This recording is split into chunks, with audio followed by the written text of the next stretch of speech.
Alhamdulillahi Rabbil Alamin. Wassalatu wassalamu ala nabina Muhammad wa ala alihi wa ashabihi ajma'in. Ashhadu an la ilaha illallah wa ashhadu anna Muhammadan abduhu wa rasuluh. Amma ba'd. Аллах тааламдын жардамы менен эскертип айтып кетейин. Туугандар, азыр дарт жана дагы дейинки тегин токтотобуз. Орозого жакындап калдык. Мына Шабан айы ортолоп калдык. 2 жума ары бери орозо кирип келет экен. Орозо башталганга чейин орозонун өкүмдөрү, пайдалары, андагы маселелерди алып, орозо башталганда акыркы кыска сүрөлөрдүн Наба сүрөсүнөн Нас сүрөсүнө чейин орозо айында намазды окуп жүргөн акыркы 30-парадагы сүрөлөрдүн маанисин, тафсирин алабыз. Орозо бүткөндөн кийин анан китепти кайра улантабыз. Ага чейин токтоп турат. Ал эми бүгүнкү кыска убакытта Шабан боюнча, азыр мына биз Шабан айындабыз. Бул айда пайгамбар алейхиссалату вассалам өзгөчө убакыт бөлүп, эң көп орозо тутуп, көп Куран окуп, белгилүү бул сахабаларда, табииндерде. Себеби имам Ражаб өзүнүн китебинде эскерип кеткен, мурунку алымдар ушундай деп айткан. Шабан айында алдында Ражаб айы билесиздер. Ражаб айы ушул Аллах тааламдын ыйык айларына бирине кирет. 4 ай болсо ошонун бири. Ошо Ражаб, анан кийин Шабан, анан Рамазан. Ошо Ражаб айында бул дан катары, жана жерге эккенде бир данды эккенде ошол жерде турат го. Мына ошол Ражаб айында дан деген да, данды жерге көмүүдө. Ал эми Шабан кирип келгенде ошону сугаруу деген. Ал эми орозо айында мындай чыкканда үлүшүн же жемишин же уражайын алуу деген сөз.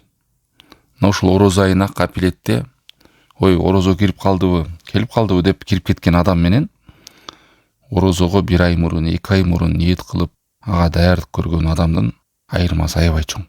Жашоодо эле элестеткиле, жанагындай жарышка түшкөндөр, мейли байгеге ат менен жарышка түшөт, же адам өзү жүгүрүп түшөт. Кандай жарыш башталды дегенде, такыр даярдыгы жок адам менен даярдыгы бар адам бирдей жарыша албайт да.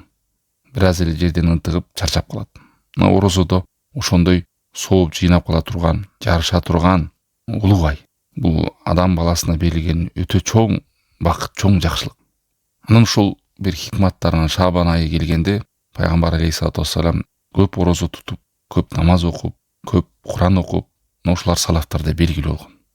Ал эми орозо кирип келгенде адам кыйналбайт, балким көбүрөөк дагы аракет кылат. Анан сиздерге айтып кете турган нерсе, эң биринчи ушу ниетибизди түздөйлү туугандар. Себеби бул ниет ушундай сыр нерсе, адамдын амалы жетүүдөн мурун ниет жетет Аллах тааламга. Ошон үчүн амалдын чоңдугуна, көптүгүнө, көлөмүнө каралган эмес. Ошол ыхлас, ниет, кээде амал кичинекей болушу мүмкүн. Ошол чын жүрөктөн ыхлас менен, чын ниет менен кылса, ал тоодой болот. Тоодой амалды да эле кылып, ал жерде Аллах таалам үчүн эмес, ыхлас менен эмес, башка нерсени көздөп кылса, кымындай да сооп албайт. Имам Ахмад баласына айткан: "Эй балам, инуи хайран, сен жакшылыкты ниет кыла бер. Сен жакшылык ниетте жүрсөң, жакшылыкта жүрө бересиң" деген. Салафтарда да бир кичинекей амалды ниет чоң кылат, чоң амалды ниет кичинекей кылат деген. Ошо орозого келерде Шабан айында мына биринчиден ниетибизди түздөйлү. Алла таалам өзүнүн даанышмандыгы менен жерлерди тандайт экен.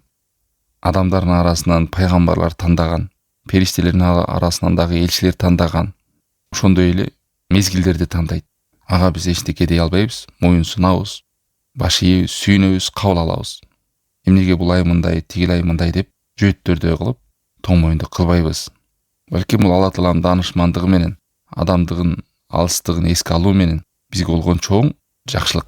Элестеткиле, кыямат кайымга чейин түн болбой турган болсо, элестеткиле, кыямат кайымга чейин жалаң түндө жашай турган болсо, кандай болмок?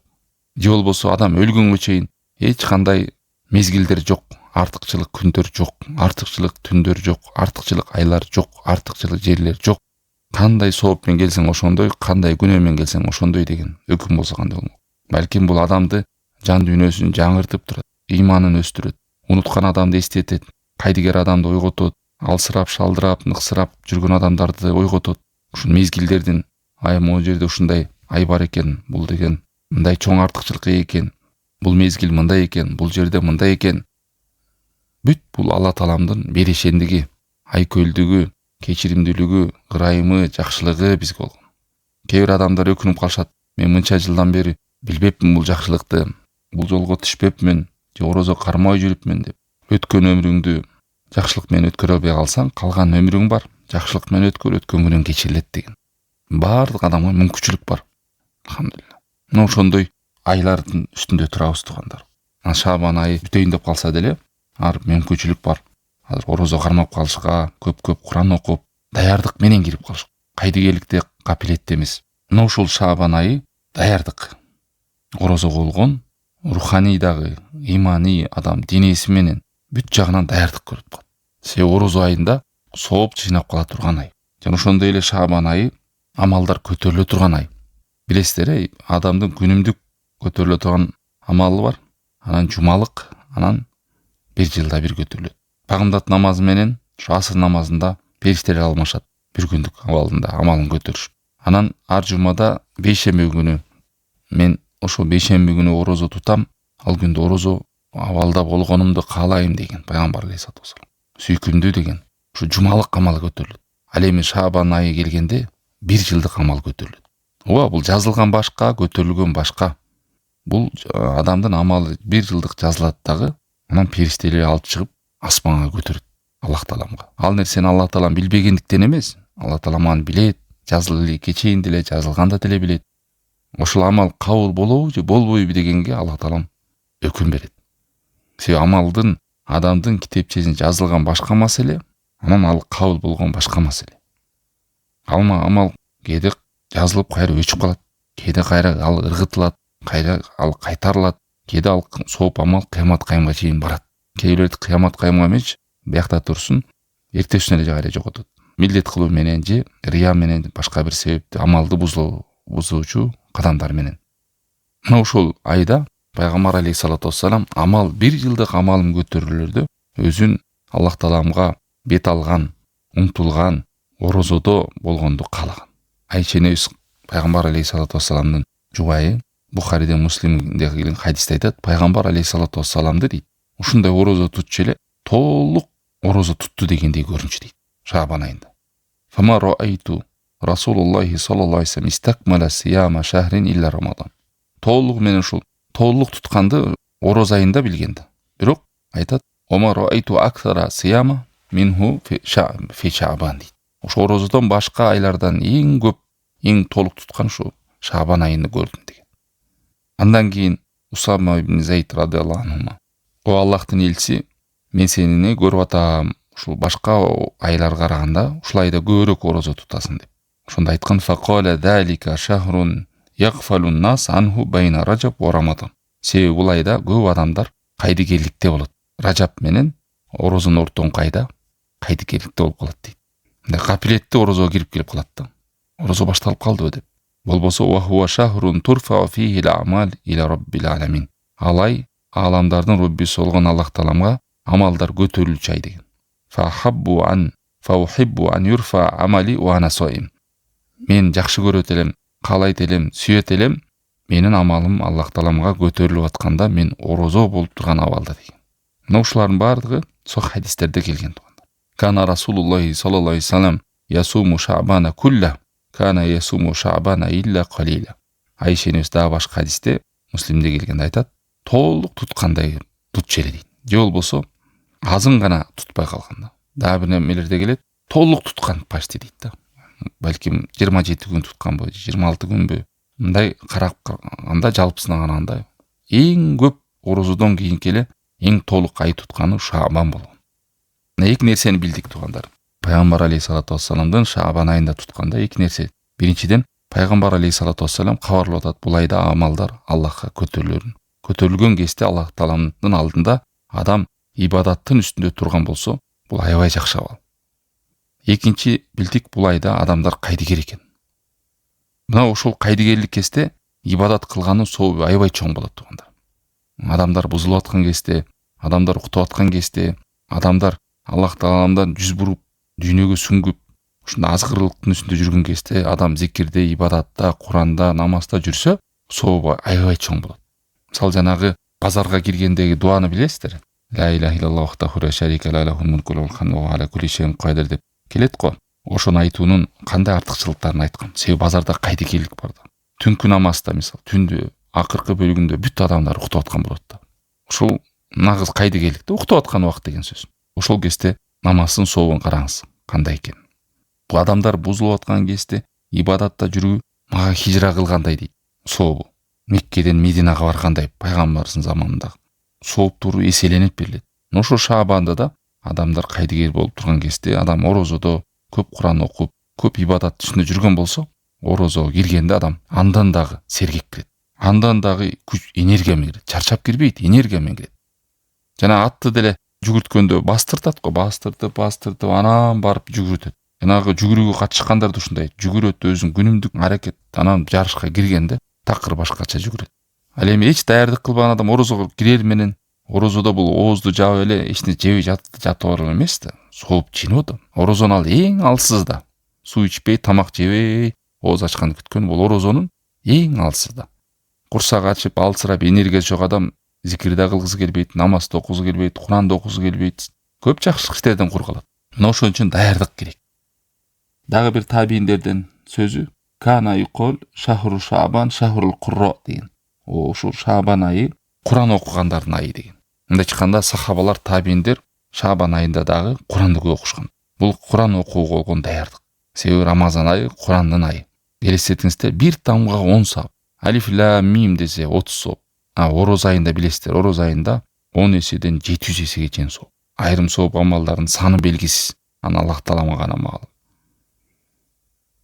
Айрым туугандар жакында көрдүм, араб тилди үйрөнүп, 1-2 айда Куранга түшүп, ороз айына даярдык көрүп атат. Кудай буйрса ушу ороз айында Куранды хатым кылууга киришем деп. Жаш улуу эле ушул ороз айында Куран окубай ушундай соопко ээ болбой өтүш кыйын экен. Быйыл эмкиде дагы өнүктүрүп өстүрөм деп ушундай туугандар бар. Аракеттин үстүндө жүрүшөт. Дагы бир табийиндердин сөзү, Шаабан айы кирип келгенде ушул иштерин жыйнаштырып Куранга бошоор эле дейт. Мындай ороз айына даярдык. Содаларын ида дахала Шаабан аглака ханутаху ва тафаррага ли кираатил Кур'ан. Бул Ибн Ражаптын Латаифул Маариф деген китебинде эскерген. Мындай чыкканда ушу иштерин иреттегенде 12 айда жанагы отпуск алгандар деле эмеле ушул кезде барып салам, мен бир жакка барам, тияққа барам деп убакыттын баарын иреттеп, аласа береселерин баарын бүтүрүп, бошоп аракет кылып атпайбы? Жан дүйнөмдү эс алдырайынчы деп. Ал эми ушул сооп жыйнап кала турган, амалдар көтөрүлө турган эң улуу ай болгон ороз айга даярдыгы кандай мусулман адам? Мына улуу адамдар ушундай кадамдарды кылган. Анас ибн Маликтин, Анас радиаллаху анху сөзү. Канал муслимуна ида дахала Шаабан инкаббу алал масахиф дейт. Муну да Ибн Ражаб эскерген. Өздөрүнүн заманында көргөн мусулмандарды айтып атты. Рамазан, Шаабан айы кирип келгенде мусулмандар Куранга отурар эле дейт. Куранды көп окуйт эле дейт. Шаабан айында. Орозо айына болгон даярдык. Дагы бир сөзүндө вакана салаф юаззимуна Шаабан. Салафтар Шаабан айын улуктачу эле дейт. Сахаба табийиндер айтып атат. Себеби ал айда амалдар Аллахка көтөрүлөт эле. Себеби хадистерден угуп пайгамбар алейхиссалату вассалам сөздөрүн угуп жүргөн, билген да булар. Элестетиңиз туугандар, мындай эл бер мисал. Жанагы экзаменге кирип аткан адамдар, экзамен берип койдуңуз, берип коюп анан азыр жыйынтыгы чыгат дегенде, адамдын абалын карасаңыздар кандай болот? Дуа кылат, 2 рекет намаз окуйт, жалбарат, же бир адам соту каралып атат десе, Кудай сактасын, же бир адам түрмөдө жатып калып, бүгүн сиздин ишиңиз каралат экен, амнистияга илинет окшойсуз, же эмне деп коет, жеңилдетилген эмеде, балким бүтүп калса чыгып кетесиз деп жана мигранттар камалып калып атат түрмөдө. Ар кандай абалдан. Анан сиздин ишиңиз бүгүн каралат экен десе, ошол адам кандай болот? Ойноп күлүп жүрөбү? Намаз окуйт, же балким ошол күнү орозо тутат, жыйынтыгын күтө турган күн. Же Куран окуйт, же зикир кылат, жалбарып дуа кылат. О Аллахым, ушул нерседен чыгып кетсем экен. Балким убада берет. Ушул жактан мындай болсо эмкиде мындай эле жүрөм. Ушудан аман деп. Ошонун натыйжасын күтүп турат. Анан элестетели, Шаабан айында 1 жылдык жүргөн жүрүмүбүз, кадамдарыбыз, амалдарыбыз, сөздөрүбүз бүттүгү Аллах Таалага көтөрүлүп атат. Периштелер көтөрүп, о Раббим, эмне кылайын бу амалдар? Кыргытабызбы? Таштайбызбы? Жазылабы? Кабыл кылынабы? Жыргытылабы деген. Анан биз бейкапар болуп, не болсоң ошол, главный кылдым да деген. Андай болбойт да. Елестетели. 1 жылдык амал Аллах Таала маны билбегендиктен эмес, кабар алгайын дегендиктен эмес. Ташриф адамдын амалын көтөрүп, ушул нерсе менде адам ойгонот. Кой 1 жылдык амалым эмне болду? Күнүмдүк амалым эмне болуп атат? Жумалык амалым эмне болуп атат? Мисалы, күнүмдүк амалын кылып жүргөн адам күнүнө отчет берет, анан жумасына отчет берет. Анан мына 1 жылдык. Ушуну билген адам мына ошо Шабан айында кандай болуш керек экенин билет. Көп адамдар бул айда кайдыгерликте эле өтүп кетет. Жаңа жогоруда айткандай, амал көтөрүлүп атабы, эмне болуп атат? Орозо кирип келиптир. Анан дагы бир сыр туугандар. Мисалы, бешим намазында, кээ бир намаздардын алдында сүннөт бар, байкасаңар. Кимде ким ошол сүннөттү жакшы окуган болсо, парсы деле жакшы окуйт. Намазга даярдык көрүп окуган адам менен шашып пушуп келип ортодо кирип окуган айырма бар. Намазды өз убагында окуган адам менен намазды кечиктирип окуган адамдын айырмы. Ал кайдимкидей адамга таасир берет. Жан дүйнөсүнө, ыйманына, намазына кайдимкидей. Эми Шабандагы мамиле кылган адам менен Шабанды түшүнбөй эле түз эле орозо кирип кеткен адамдын деле айырмасы болот кайдимкидей. Даярдыктан, ошо болгон дененин түзүлүшү, кам көрүшү, напсинин, жүрөктүн, дененин даярдыкта болушу бүттүгү таасир берет. Жүрөк деген сразу кире албайт бул. Бул да даярдыктыкка болот. Анан бир амалды кылар алдында белги бар, анан кылып бүткөндөн кийин белги бар. Ошол адам амалдын чырайлуу болгондугунан, кабыл болгондугунан. Шабан айында даярдык, анан орозо бүткөндөн кийинки Шаввал айында дагы фадилетти билесиздер. Имам Навави да сөзүндө айтып, неге орозо алдында ушу Шабанда Куранды көп окуп, көп орозо тутуш керек десе, ас-сияму юдаййику мажари шайтан. Шайтандын каналдарын кысып баштайт дейт орозо. Ол Курану ямла ул калб. Алеме жүрөктү иман Куран менен толтурулат дейт. Фаида иштамаа кавиял иман. Ушул экөө бириккен болсо, иман күчтүү болот дейт. Андыктан иманы күчтүү болуп орозого кирет дейт адам. Элестетиңиздер. Шайтандын каналдарын кысат, жүрөккө иманды толтурат. Анан орозого толук даярдыкта кирген адам, соопту жыйнап алам деген даярдыкта кирет. Алсыздыкта эмес, кайдыгерликте эмес. Адамдар кайдыгер болуп турган кезде мына бул айда. Амалдар Аллах Тааламга көтөрүлүп аткан ай. Мына ошентип денесин дагы, жүрөгүн дагы, ыйманын дагы, напсисин дагы адам даярдап кирет. Андан кийин туугандар, сөзүнүн аягында бул айда кээ бирлер бир бидаттарды ойлоп табылган. Шайтан ушинтип адамды келечилейт. Ушундай артыкчылык айда амал кылына турган, сүннөттө бекемделген амалдар турса, аны кылбайт дагы бир могу айда мындай бар экен, анан мындай тамак кылыш керек экен, анан туруп уктабай бир жерде хор менен мо сөздү айтыш керек экен, анан эмне жерде чогулуп алып, түнү менен уктабай тамак жейбиз, чогуу ибадат кылабыз. Ушундай сыяктуу пайгамбар алейхиссалату вассалам кылбаган, сахабалар, табиндер кылбаган нерселер чогулуш болот. Ошолордун бирлери, мисалы, таксису лейлеттин исми шаман би кыямин махсус. Шабан айынын ортосуна келгенде өзгөчө бир жерге чогулуп, өзгөчө намаз окуйл деген. Бул пайгамбар алейхиссалату вассаламдан келген эмес. Сахабаларынан да келген эмес. Мынча рекет намаз окуу, анан 12 рекеттен баштап, анан 1000 рекет окуу, анан ошол күнүн ортосунда орозо туттагына кечине жолугабыз, анан тамактарды уюштурабыз, анан ошол күнү той кылабыз, майрамдайбыз. Себеби бул мындай күн, тигиндей күн деп Шабанда айрымдар ушундай бир шаны шөкөттөр бар. Бул динде жок, суннада келген эмес. Анан кээ бирлер дагы Шабандын ортосуна келгенде мындай дуа бар экен. Ушул дуаны созуп, узартып, баарыбыз чогулабыз, бир жерге чогулуп. Ал дуаны кылган адам амалдары сөз кабыл болот, же мындай деп калат. Бул дагы туура эмес туганда. Шабан айында мына жогоруда айткан, көп Куран окуу, көп зикир кыл, көп намазың окуу, бир убактарга белгилебе, намаздарыңа бекем бол, орозо көп тут, орозого даярдан Рамазан айында. Мына ушулар келген. Эмне дейт? Өмүр узарат экен, ырыскы кең болот экен, Шабан айынын ортосунда келип мындай кылса деп. Ушундай маудо токот, ойдон чыгарылган хадистерге таянып алган адамдар бар. Орозо айын, Шабан айында амалдар көтөрүлөт деди.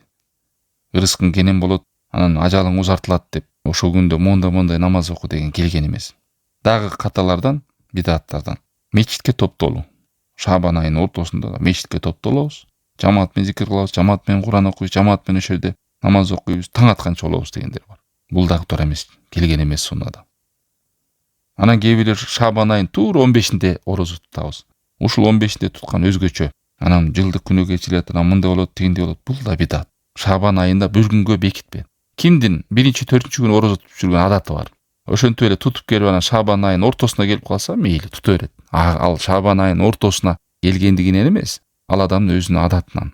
ал дайыма ошол күндөрдү орозо тутуп жүргөн 1-4 күндө. Же болбосо казаларын тутуп атат, же нафилин тутуп атат, анан келип калды. Бирок ошол 15-inde гана тутуш керек. Ушул күнү мындай болот атса, бул жок туугандар. Анан дагы Шаабанын 15-inde ортосунда таттууларды кылат экенбиз. Анан ошо таттуу тамактар таркатсак мындай болот экен деп. Мунун да негизи жок. Анан дагы Шаабан айынын ортосунда Ясин сүрөнү 3 жолу окуйт экенбиз. Ниет менен. Өмүр узарат, ырыскы кенен болот, балелерден чоң болот, жоголот, анан мындай Ясин 3 жол. Бул дагы жок. Бул жана сот тармактардан көрүп атат, таркатып атат айрымдар. Мына шайтандар кандай жардам берет көрсөтөр, диндеги жок нерсени адамдар бат таркатат. Ачык аят, ачык хадистер, ачык пайгамбар алейхиссалату вассалам кылгандарды көңүл бурбайт. Анан бир жомокторду, негиз нерселерди, диндеги жок нерселер болгондо заматта таркатышат. Жин шайтандар, адам шайтандар жардам берет бири-бирине. Дагы Шаабан айынын ортосунда мондай дуа кылса сөзсүз кабыл болот деп мындай дейт. Жок кандай. Бир убакытка байлап, бир намаз окуу, бир убакытка байлап дуа кылуу, бир убакытка байлап тамак берүү, бир убакытка байлап далил керек туугандар. Мына убакытка байлады пайгамбар алейхиссалату вассалам. Ороз ай деди. Дуа кыл калашынча. Ороз айында дуа кабыл болот. Ороз айына байлады Куранды. Куран оку калашынча. Ороз айына байлады түнкү намазды оку калашынча. Күндү оку. Мына ошондой айга даярдык көр деп атат. Эртең чарчап каласың. Азыр Шаабанда даярдык көр өзүң денеңди. Физикалык даярдык барбы? Ниетиңде даярдык барбы? Ыйманыңда даярдык барбы деген сөз. Эртең орозо кирип келгенде ар жакка барып ооз ачып, денеңди ыксырап шалдырап, кайра уйкуга качып, күндүз уктап 5-ге чейин, 5-ден ары уктап, ушу намаз уктой элеш, намаз ороз айы өтүп кетпейби деген корк. Кээ бирлер дагы туура эмес түшүнүктөрдөн, мухалафалардан. Шаабан айында орозо тутуп эле кой, эмеде Рамазанда алсырап каласың деп. Наоборот, көп жеп анан Рамазанга кир деген түшүнүктө. Бул дагы пайгамбар алейхиссалату вассаламдын суннатына каршы. Себеби дегенде пайгамбар анткен жок. Шаабанда наоборот көп орозо туткан. Ошол менен орозо жеңил болот. Жакшы даярдыкта болот. Анан тутпай эле кой, мындай деген бул бидат. Же тутпаш керек деген суннага каршы нерсе да. Андан кийин дагы каталардан Шаабан айында толук орозо тутуу. Биринен баштап орозо кирип келгенче тутуу. Бул дагы болбойт туугандар. Бул дагы пайгамбар алейхиссалату вассалам адатына эмес. Пайгамбар толук туткандай болгон, көп, ушунча көп туткандыгынан. Толук тутуу эмес да. Андан кийин мына бүгүнкү күндө дагы сот тармакта таркап жүргөн жалган хадистер Шаабан айынын ортосунда. Айрымдары мункар, айрымдары даиф, айрымдары мауду, ойдон чыган хадистер. Эң туурасы Шаабан айында туугандар болду. Көп орозо тутуңуз, көп Куран окуңуз, өзүңүздү даярдык кылыңыз ороз айына. Анан таттуу кылып тамак берүү, анан бир жерге чогулуп, бир жерге отуруп, дуа кылып, бир жерге чогулуп, мындай кылып, тигиндей кылып, бүт бир убакыттарды белгилөө, ушул сахаба табиндерден келген эмес. Пайгамбар алейхиссалату вассаламдан сох хадистер келген эмес. Амма лейлат нисфи Шаабан фалам ясбут ани наби саллаллаху алейхи вассалам. Шаабандын ортосунда ошондой түндү өзгөчөлөп белгилөө пайгамбар алейхиссалату вассаламдан келген эмес, сахабалардан келген эмес дейт. Ибн Таймиянын сөзү. Ошондо Ибн Ражаб айтат эле: "Лам ясбут ани салафи лейлат нисфи сала махсуса." Атай өзгөчөлөнгөн бир намазды Шаабандын ортосунда окуу, бир жерге чогулуу, бул да келген эмес. Туурасы көп орозо тутабыз, бир күндөрдү белгилебей, ушул күнү гана тутуш керек дебей. Көп Куран окуйбуз, анан өзүбүздүн жүрөгүбүздү орозого даярдык көрөбүз. Анан өзгөчөлөнүп дагы зикир кылгандар бар. Муну мынча жол айтасың, муну мынча жол Шаабандын 15-inde мындай кылабыз, анан муну мынча жолдон айтабыз. Анан бири-бирине отчет беришет экен телефондордон. Сен айттыңбы мынча жолу? Сен айтпаган, анан мен толуктап коеюн деп. 70 000 жолу, анан 100 000 жолу, анан муну 1000 жолу. Бүт ушул бидат нерселер туугандар.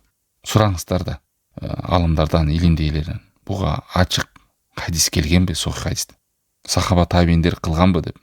Ибн дагы бир сөзү: Шаабан кал муқаддима ли Рамадан. Шаабан айы орозого болгон мындай бир муқаддима дегени алдын алган бир даярдык. Юшрау фихи ма юшрау фи Рамадан. Орозодо эмнени кылсаңыз, Шаабанда деле ошону кыла бериңиз. Кааласаңыз тахажжудка туруңуз, намаз окуңуз, орозо тутуңуз, Куран окуңуз. Куран окуу лиета хайя бидалика лидухул Рамадан ва та'тадан нуфус дейт. Орозого болгон даярдык, адамдын напсисине даярдык дейт. Себеби орозого даярдык кирбесе, ибадатта кыйналат, чарчайт, ыңгайсыз болот. Напсини тарбиялоо экен туугандар. Айттыбы жана, эмне Ражаб айы дан дегүү, Шаабан айы сугаруу, ороз айында мөмөлөр жыйнап алуу деген. Суу карбаса кандай? Ныкса өсүмдүк алсырайт да. Курап өлүп калышы мүмкүн. Ге барып эгинди алайын десең эч нерсе жок. Орозодо кирейин деп сооптор жинайын десе адамда энергия жок, күч жок, даярдык жок. Ошондой туугандар, Аллах таалам баарыбызга ушул Шабан айында көп зикир, көп амал кылууга, көп Куран окууга, көп орозо тутууга насип кылсын. Амалдарыбызды Аллах таалам кабыл алган болгон абалда көтөрүлүшүнө насип кылсын. Жана орозо айына ушундай даярдыкта кирүүгө насип кылсын. Wa sallallahu ta'ala ala khair khalqihi wa ala alihi wa sahbihi ajma'in.